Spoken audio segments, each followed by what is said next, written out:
Welcome to Not Milk Never Milk. Subscribe if you're lactose intolerant. In this video, I will explain how to send PayPal info to someone. The safest and most common way to share your PayPal details for receiving money is by providing your email address associated with your account. This allows others to send funds directly to you without needing sensitive financial information. Always double-check the email address to ensure accuracy before sharing it with anyone. This simple step helps maintain your privacy and security. For a more formal approach, especially when requesting payment for goods or services, consider using PayPal's Request Money or Send an Invoice features. These tools allow you to specify the amount, currency, and even add a detailed description of the transaction. The recipient then receives a direct link to pay you through PayPal, ensuring all details are handled securely within the platform. This method adds a layer of professionalism and protection for both parties.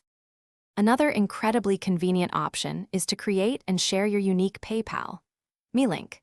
This personalized link allows anyone to send you money with just one click without needing your email address.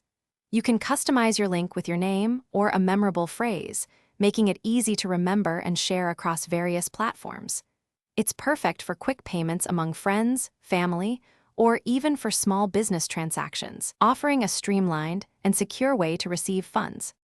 When sharing your PayPal information, it is crucial to prioritize security. Never share your PayPal password, your bank account numbers, or your full credit card details directly with anyone.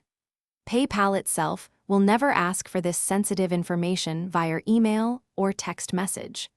Always conduct transactions within the secure PayPal platform and be wary of suspicious requests. Protecting your login credentials and personal financial data is paramount to preventing fraud and maintaining your account's integrity.